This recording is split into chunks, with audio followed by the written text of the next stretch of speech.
Hey, welcome to this episode of Black Beat Podcast, where we dive deep into the issues that shape our community and engage with the leaders who are driving change.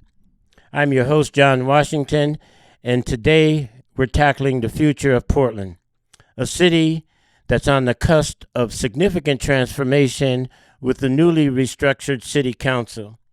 For those who may not be aware, Portland has adopted a new governance model.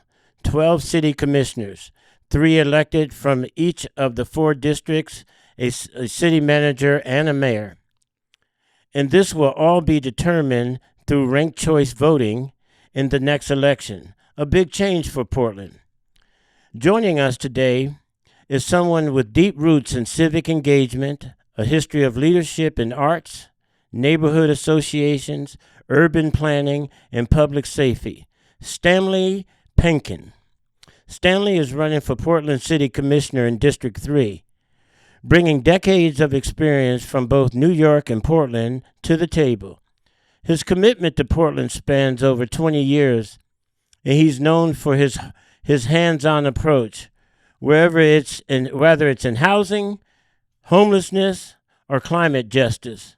Also with us is my friend and co-host Samuel Miller, who has worked closely with Stanley on several committees over the years.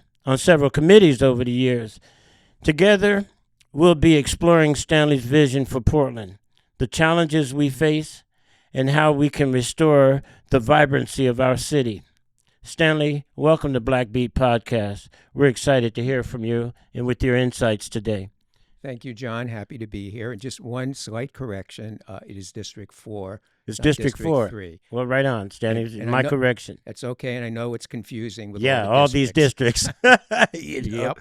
So, Stanley, tell us a little bit about yourself, man. How'd you get here, man? I mean, what's this all about? How did a guy come from New York City to Portland and decide to get into politics? Well, so getting into politics was not my lifelong ambition. But since coming here from New York 21 years ago, I've been so deeply engaged in the community, and you've touched on some of that, neighborhoods, livability, homelessness issues, safety issues, very deeply engaged in the arts and in many areas of the arts and in the environment as well. So with all the work I've done in these 20 years as a volunteer, it just felt it was a natural progression for me to run for city council. Especially because of the new system, that the new experiment that we're starting in January. Have you seen this new experiment ever before, Stanley? Anywhere? No, have not. It's something that only Portland could do to make something. Keeping it all weird, huh, Stanley? As complicated as this, but it's a system the voters chose, and we have to make it work. It's what we have, and I really see this as an opportunity to reset our priorities, set sound policy, and take action. And it's a more inclusive system, which I totally agree with. What I really didn't agree with was that we would have 3 commissioners in each district with a complicated system of ranked choice voting. But I do like the idea that we are moving to districts. We will have a city manager, and we're going to professionalize the operations of our city, which we all know needs it. So, can you explain to the listeners, Stanley, a little bit about this ranked choice situation here? What? Tell us a little bit more about that. I'm a simple guy myself. What's this ranked choice politics, going on right now? Explain this a little bit to my listeners. Well, I'll tell you. I've been on the campaign trail pretty much since April, and I announced in February, but we really got started in April, and I've been in so many situations, so many house parties, talking to people on the street. And I will say 99 out of 100 people do not understand our new system. Most people don't even know what district they're in. And least of all does anybody understand the ranked choice voting, particularly because we're doing ranked choice voting for 3 positions in a district. It's much simpler. The mayor's race, for example, it's for 1 position. So it makes a lot more sense. So it's very complicated. I'm not going to get into the weeds on it because in terms of how it's counted, I'm counting on those experts who know how to figure out the software to be able to count this. But basically, first of all, in our district, there are 30 candidates. Wow. 30. And across the entire city, there Are are, you serious? I am absolutely serious. Where are they all coming from, and who are they? Well, I mean, that's, anybody see them all? Are they getting whittled down at any point here, Stanley? I guess they'll get whittled down to the election coming up on November 5th. I guess they'll get whittled down. I think Sam wanted to say something. Well, yeah, that's in this district. In all, it's 100 total. Whoa, whoa. Yeah. Yeah. That's probably one of the biggest turnouts that we've probably had in a district. Well, when yeah. you bring towards voting, anyone can throw their hands into the basket. Literally. And there are people who have not done any civic organization, who have no background at all in justice and prudence, who are not economically oriented, who are not BIPOC oriented. They can throw their hands into the basket. Wow. Yeah.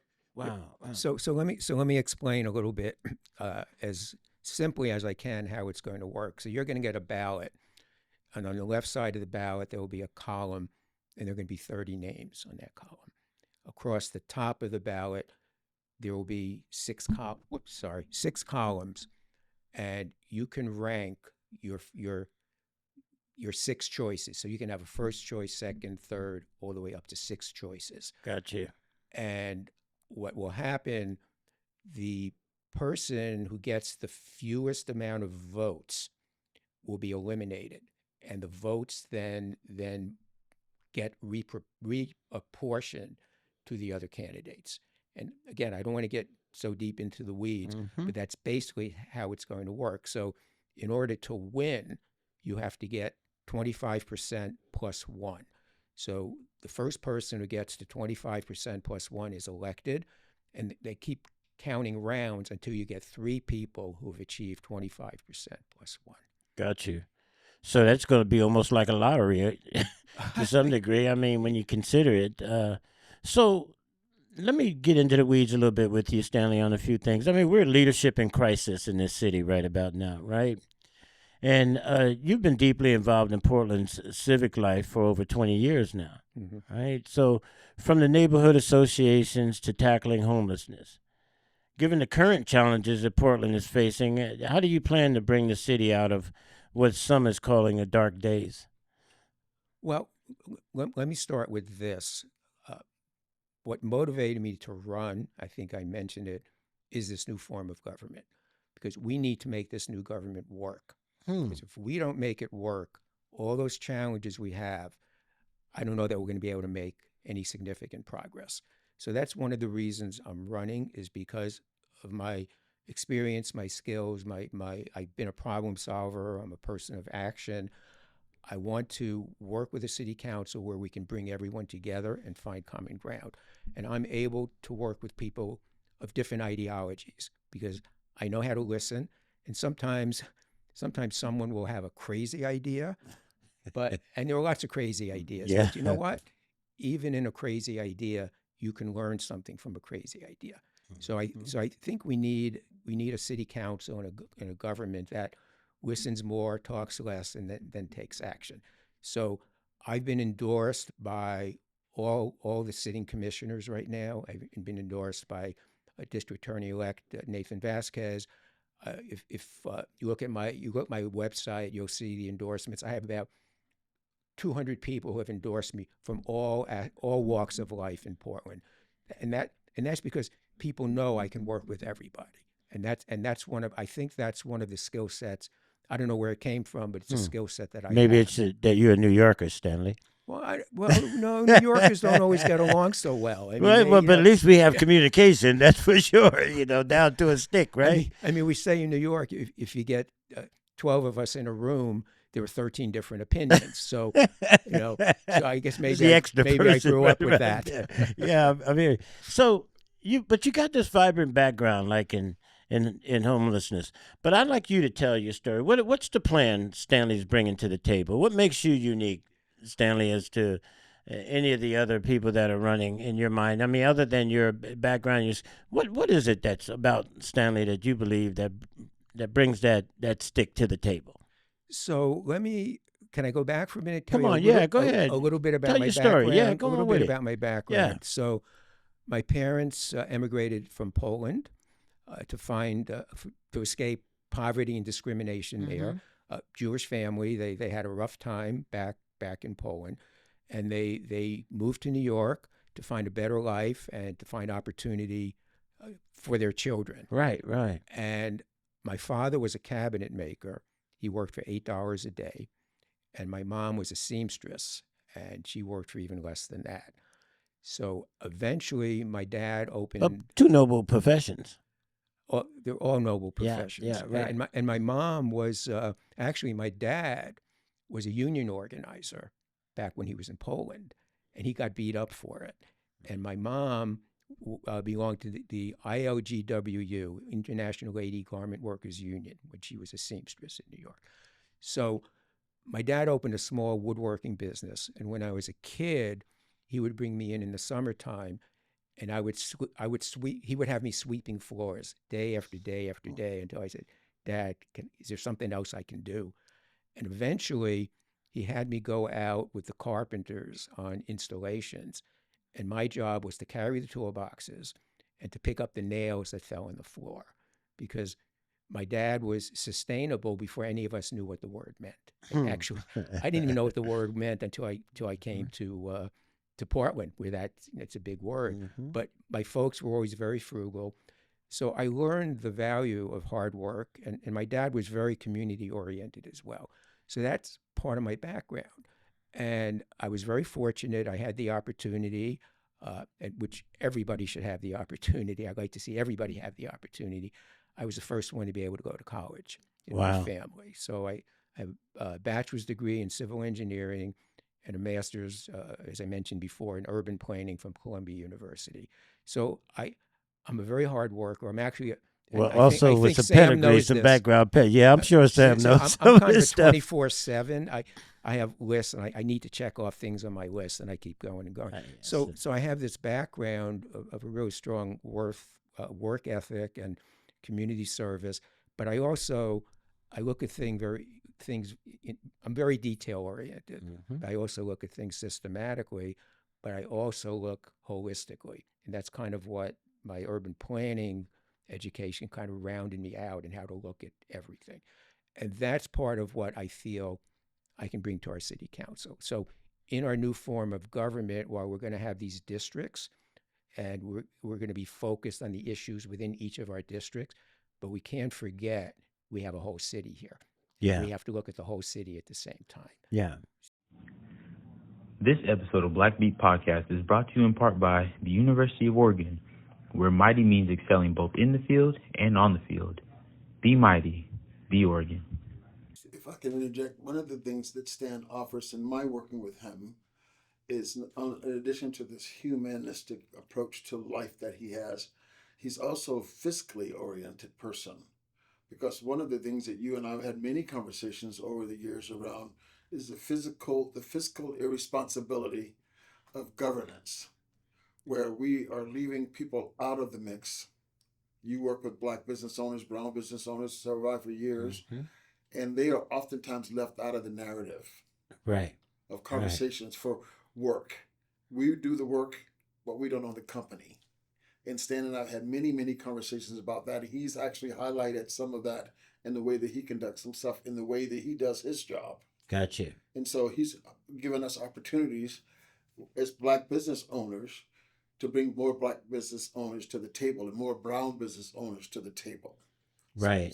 Yeah. And I appreciate that, Sam, from you. But Stanley, I appreciate you sharing a little bit more about your background, and that sort of lends way to some of these questions that are being asked. How do you, in your analytical and your structural approach to some of the issues, the crisis that the city is facing right now, what's your thoughts about how you're going to tackle some of this stuff? Okay, so biggest issues out there for most people right now: homelessness and public safety. So when it comes to the homelessness issue, one of the most important things we have to do is get the city and the county on the same page. And I think it's only until more recently, because there's been a lot in the media about the county's failures with homelessness. I mean, after all the money that's been spent, and you look at our streets and they haven't improved. So we need to get the city and the county on the same page, and that's been kind of difficult. So that's one of the things I want to work on because of my ability to help bring people together, bring us together. The county and the city, we need to have a plan. And right now it's scattershot. We have so many social service agencies out there doing many of the same things, but a homeless person can go to, let's say, Central City Concern one day, be there, get services for a week. They leave, they're back on the street, and then a week later they go to Transition Projects, TPI. And TPI doesn't know that that person has been at Central City and what their needs are and even what their name is. So we need to have a data system that the county finally says they're going to work on, but it's going to take them 3 years. We need to know who's on the street, and there's no single solution to homelessness. Takes a lot of work. For me, the most important thing, while we do have to build housing and affordable housing, it takes a long time and it costs a lot of money. In the meantime, we have people dying and living on our streets. Right. It's a humanitarian crisis. We need to get them off our streets into shelter, into safe rest villages, temporary alternative sites that the city has built. There's one in southeast Portland called the Clinton Triangle that's been very successful. There's another one that's coming up in North Portland. We need to get people off the streets into services. We have to provide more detox centers. We need a sobering center so desperately. The county says it's going to build one, but they can't get it built, I don't know, for 2 years, till 2026 sometime. So there's all this work that we have to do. So these safe rest villages and the TASS, temporary alternative shelter sites, they utilize tiny homes. And that's the direction I feel we need to go, at least as a transition into transitional housing and eventually to stability and permanent housing. But by having that system of tiny homes, it gives people some privacy and a sense of dignity, as opposed to going to a congregate shelter where everybody's in one big room and people don't feel safe, and you can't necessarily bring your pets if you have a pet, that sort of thing. So we have to get on the right page. And actually, I think the city in the last year or two has been doing a pretty good job. And in these villages that I'm talking about, they've had a pretty good success rate of getting people into permanent housing. So that's our first priority. Then, of course, it's going to take time. We don't have the mental health support that we need, and that's not really a city issue. That starts at the state and the county. So I think people are now beginning to understand that the major responsibility in the purview over the homelessness and mental health issues is the county, not the city. But as a city council, we have to push on the county to do better and do the things that we can do. Now, Stanley, you have some background. You was a co-chair of HomeShare, Yes. and that has gained you some insight into this homelessness issue. Well, in a sense. So what we do at HomeShare, and Sam and I are both board members there. I'm a founding co-chair of it. At HomeShare, we're not helping those who are homeless. What we're doing is helping those who might be a paycheck away from homelessness. So we're trying to prevent homelessness before it starts, and that's on two sides of the equation. It's on the renter side, who rents a spare room, and just to go back a little bit, what HomeShare does, we're utilizing an inventory of spare rooms across the state. Wow! And by census, there are 1.5 million spare rooms across the state. Many of them are in homes that are owned by elder women who are single. They're widowed, divorced, living on Social Security. They're mortgage burdened. They can barely hold on to their house. So what we're doing is connecting those people, what a find, to low wage earners who might be a paycheck away, and we're bringing them together. So so we're helping people on both sides of that spectrum. Sam, I didn't know you were part of the HomeShare. Absolutely, yeah, for several years now. But what I was going to say is one of the things that you and Senator Wyden highlighted 18 months ago almost 2 years ago now, is to help eradicate predatory buying. Yeah. Yeah, that was a big one for a senator. Yeah, Yeah. that was a big deal. Yeah. And what we've done with that is Social Security pays someone $1,275 a month. They've owned their home since 1972. In 2020, when the pandemic hit and property values went through the roof, their property taxes, which were $6,000 or $4,000 a year, went up to $18,000 a year. Wow. So they could afford to pay their mortgage, their property taxes. So predatory buyers came in. Wow. And they said, "Hey, Mrs. Public, you own your house free and clear Wow. on Northeast 26th. I'll give you $250,000 cash for Yeah, I your remember house." that. That was how they did that, Sam. Yeah. Wow. And so what we have done on that is we've gotten the state to assist us. We don't have laws, but we have actions in place now that the state will go in and they will say to Mr. and Mrs. Public who owns their home free and clear that can't pay the $14,000 that the predatory buyer will come in and buy the house for 1/3 of the value and sell it for $600,000 without doing any really changes to it, modifications to it. Now we have patrons who work in the hallowed halls of justice in Salem, who are advocating for us to have laws passed so that these people aren't liable for this enormous property taxes That's exciting, if man. they do That's very home exciting. sharing. So Yeah. those is the kind of stuff that Stan championed. He's instigated this, Yeah, huh? he championed it. Wow. Yeah. Wow, Stanley. Yeah. Right on. Well, I'm one of Yeah. several. Yeah. Yeah. I can't take all the credit. It's a But team. Stanley, I can't help but to not overlook the second part of the statement that you're seeing that is out of the two things that you believe are front and center: homelessness and public safety. Now, this part around public safety, talk to me a little bit more about that because historically, this whole issue around public safety has always been a double-edged sword. Right? Sometimes it was a status quo or the establishment saying we need more policing. You know, the natives are restless; they're out of control. It was a wolf call. That public safety message. Speak to us a little bit more about what you mean by this whole issue around public safety. Sure. So I think we're in an environment where things are happening, and there are a lot of things we don't enforce in our city. A part of it is we do have a scarcity of police. We're funded for, the numbers may have changed a little bit in the new budget, but we were funded for 881 police officers. There's 69 vacancies and more retirements to come. So what we have, the police bureau right now, they cannot address things like property crimes.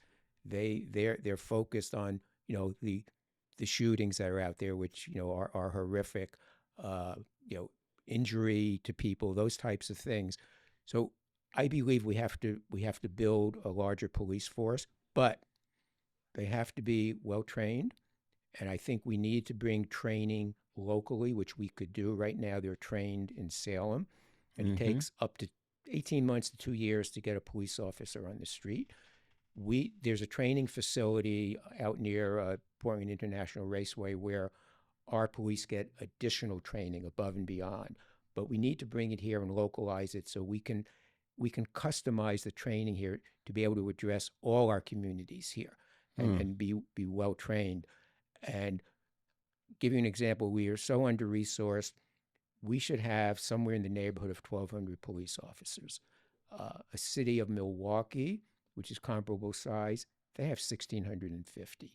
So we need to build Really? that. The city of Milwaukee have 1,600 cops? Milwaukee, Wisconsin. Oh, Wisconsin. Okay, I'm Sorry. supposed to say it's Milwaukee here in Oregon. Sorry about that. Yeah. So that's one thing I think we have to do. But there are other things we need to do also along with that. We need to build community policing. So I would like to see our police bureau open up local offices, storefront offices, where if you want to go in and talk to an officer, you can feel comfortable going in there. He can get to know who you are. You can get to know who he is. I think we need that in our communities. just because there's a bad apple or two in the police doesn't mean that they're all bad guys. I mean, there are bad apples, there are bad lawyers, there are bad accountants, there are bad developers. I mean, Yeah. so I think we have to build more community with the police bureau, which will make it safer for everybody. But we also, I really believe in Portland Street Response.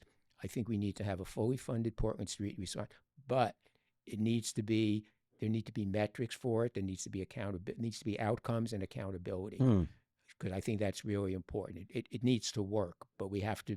We throw money at so many things in our city, and then we don't hold people accountable for actual results. So that's one thing. Just a couple of other things on the police. We need to build up our public support specialists, our PS3s, they'll do administrative work and take away. They fill some time that police officers don't have to spend on administrative type work. So there are a lot of things we can do to build a safer city.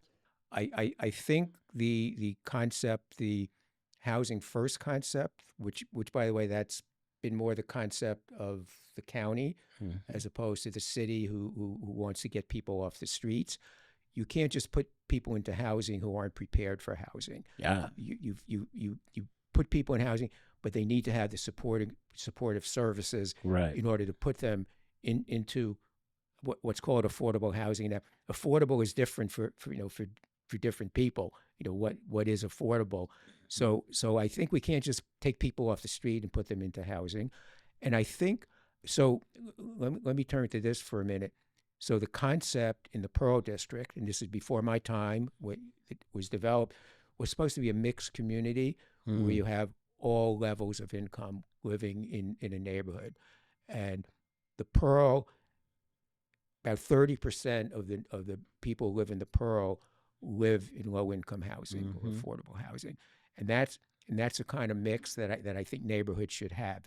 I don't think you want to ghettoize everybody in a project. So, and when you say project, I think of, if you remember, Chicago had Cabrini Green. Yeah, exactly. And they had to tear that down eventually because it was bad news. Right. And the even Grand Street projects where I grew up, as a building that was built out of bricks and steel was designed for 150 years. They tore it down in less than 48. Yeah. I was, not to interrupt, but I was in a listening session today for the council and the city. And Dr. Sharon Myron highlighted what you and I have talked about many times now, is we're building these affordable housing units at $575 a square foot. Right. And then we're siloing those people in those affordable housing units. But what doesn't happen is there's no built-in, you mentioned this, safety. Right. Because if you put people into a quote-unquote affordable housing unit, and Stan and I have talked about this, argued about this, you put them in that unit and you don't provide the sanctuary that a home is supposed to provide for people. Then along with those people that are moving into the affordable housing, the people that prey on those people move into the affordable housing units as well. Not to say everybody who has a lower economic status is criminal thinking. No, not at all. But most of the time you find that life can get a little bit uncomfortable when you ain't got no money. The criminals follow that naive behavior, that naive approach to sanctuary for children. And as a result of that, what you see in Portland is the highest rate of trafficking and all of that. And all of that. Rape. Like for instance, this is Stan's meeting, but one of the things that Dr. Myron talked about, Sharon Myron, who is a really strong advocate for this, she talked about the level of accountability that the county doesn't offer to citizens. And the city has closed their eyes to it. And they're putting their fingers, it's like the dike. They're putting their fingers in the dike, and the hole in the dike is getting bigger and bigger and bigger. And the county is not working well with the city, and so we end up with these things. And so these are the kinds of conversations when Stan and I talk about this stuff, and we do. Those are the kinds of conversations that I think Stan will be able to highlight, because he has relationships across the board with all those people. Right, and it talks a little bit about how you want to protect livability, community livability. Mhm. Talk to us a little bit about that, Stanley, about what that significance of that is to you. Well, so a couple of things. As a neighborhood leader in the Pearl for many years, uh, we have worked very hard to keep the neighborhood clean. We have clean teams that go up and clean up litter on a regular basis. This is all volunteer. We even we even installed cigarette butt receptacles to Mm. collect cigarette butts, and we pick up. I can't tell you how many thousands and thousands of cigarette butts every week. So that's part of and graffiti, cleaning up graffiti, those Yeah, types of yeah, that's a big things. one, Stanley. Those are, and it's very big, Ah, and that's a whole other story. I could talk about that for a long time, but so part of these livability issues, if you're in a neighborhood and it's trashy, there's graffiti, it adds, and you have boarded up windows because there are vandals coming, or even mentally ill people on our streets who are just yeah. breaking windows. It creates a feeling of being unsafe. So that's a livability issue. So even so in the Pearl District, we didn't have trash cans on the streets. Well, we did kind of, but the city did not take care of trash on our streets. So we went out and we raised over $200,000. We bought 150 trash cans. We had them installed throughout the Pearl, and we donated those cans back to the city. And we made a deal with the city. Okay, city, we paid for these trash cans. Now you maintain them. You collect the trash. Do what a city is supposed to do. So those are the kinds of things we did. But there's something else that we did. So with city resources so thin, and being adjacent to Old Town, which is kind of the center of a lot of our homelessness issues and criminal issues and livability issues, there's a lot of spillover into the Pearl. Hmm. And with the city not providing the resources needed, we formed our own nonprofit 501c3. It's about a year and a half, going on 2 years, that we are providing humanitarian services on the street as well as security services. We did it because it's something we had to do. The city wasn't doing it. And in the last 18 months, we have gotten 1,500 people off the streets, either into services, into shelter, or a bus ticket back home. I remember one person found out that they came from Pennsylvania, got them a bus ticket, put them on a bus, sent them back to Pennsylvania to return to their families. So those are the kinds of things that we've done. And sadly, as citizens, it's something we have to do because our city hasn't provided that. Wow. So that really serves as a model for how things can be done. And I would like the city and the county do a better job of doing those types of things so that volunteers don't have to do it. So there's a lot that we have to take on as citizens of this city. Tired of high gas prices? Save money on your transportation costs with TriMet's reduced fare transit card. If you meet income requirements, you can get your first month free while you enjoy unlimited rides on buses and trains anywhere TriMet goes. That's 1 month free, a $28 value when you sign up today for TriMet's reduced fare card. We'll help you travel smarter and make your money go further no matter what the price is at the pump. Visit TriMet.org/save to learn more and apply today. That's TriMet.org/save. TriMet. How life moves. I can see, Stanley, that you're kind of passionate about your commitment to your community, and that's admirable. And I appreciate that in you. So we've talked about a number of things. When you reach into your quiver after looking back at the conversation that we've just had, what is it that you would like the listeners to know more about Stanley Penkin? Well, I'm passionate and compassionate.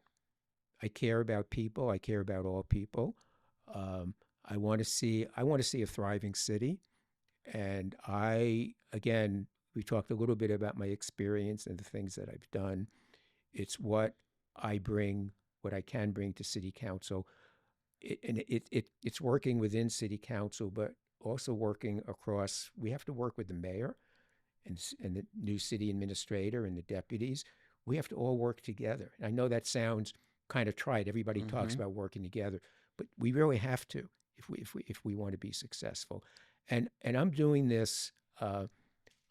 I said before, I didn't have to be running for public office. I felt it's something I wanted to do because I have such a passion and love for this city, and I want to see it be what it can be. And we have great opportunity. We're a city of great opportunity. There's a lot we could, and we're, regardless of what the national media may think of us right now, we are still a great city. If you look at all the positives that we have, Right. and all the positives that we can build, that's what I want to do.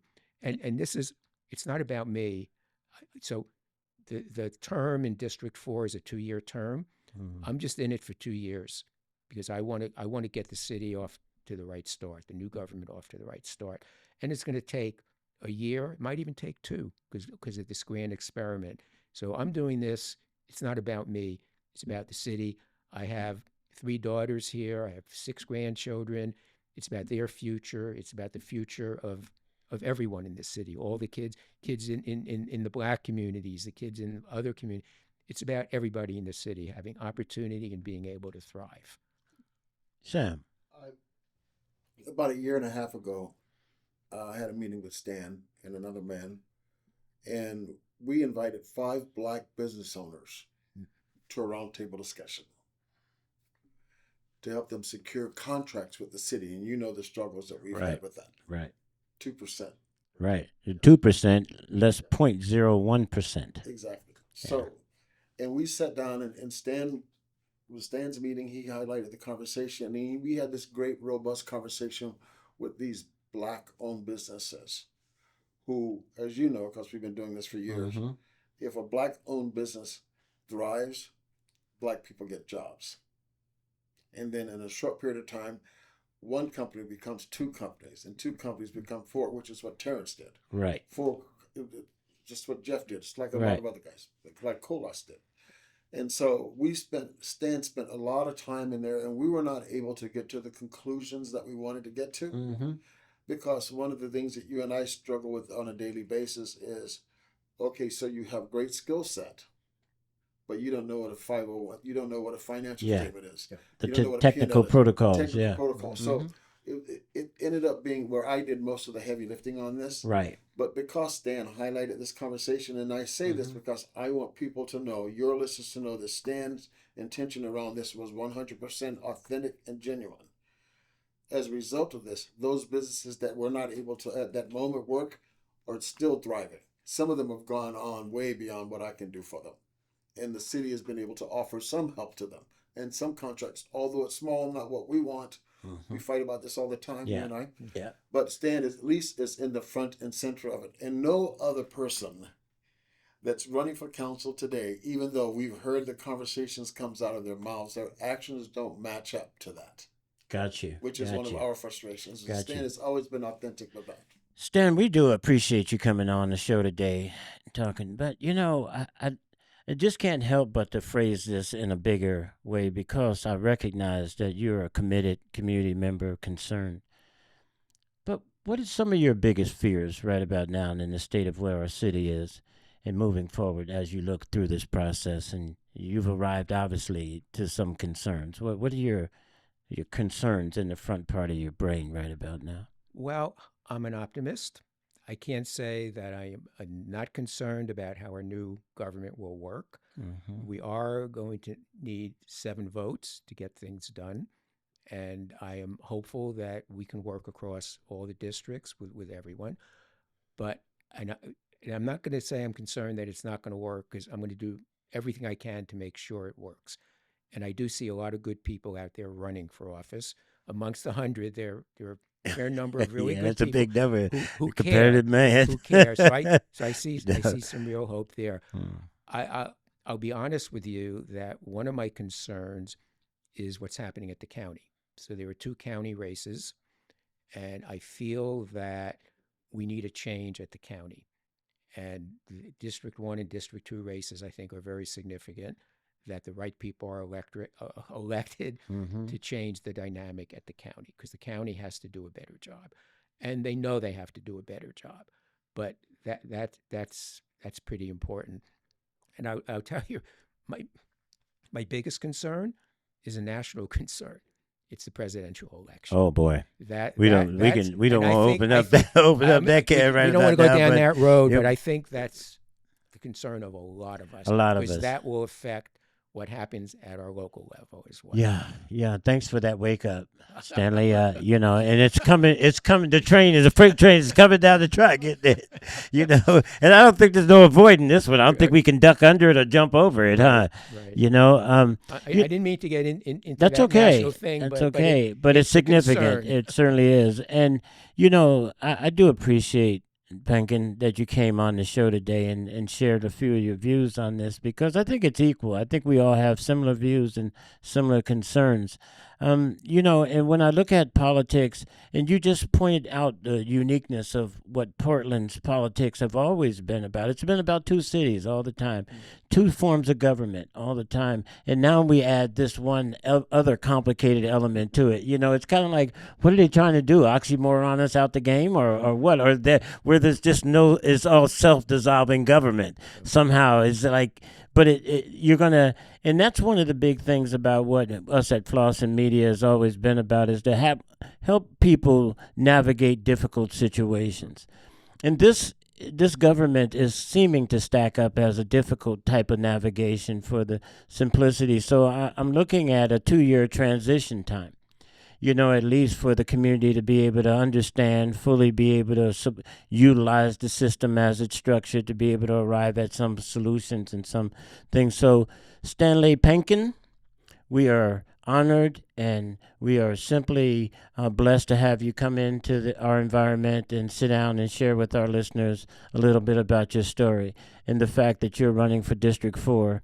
You know, and that really is important. And most people don't know. Tell us, what is District 4?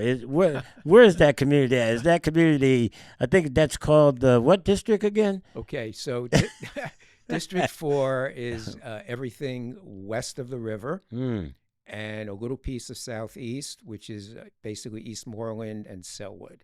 And that was brought into it to more or less equalize the population of the 4 districts. Okay. And that's, the Pearl was included in District 4? Yes. Wow. All the neighborhoods west of the river. Wow. Yeah. Man, it would be, it's going to be actually a race to watch. And Well, so they're all races to watch. Well, I don't like to race as them all. is the mayor's race Yeah. and everything else. Yeah. And it's also an honor to have my friend and co-host today here.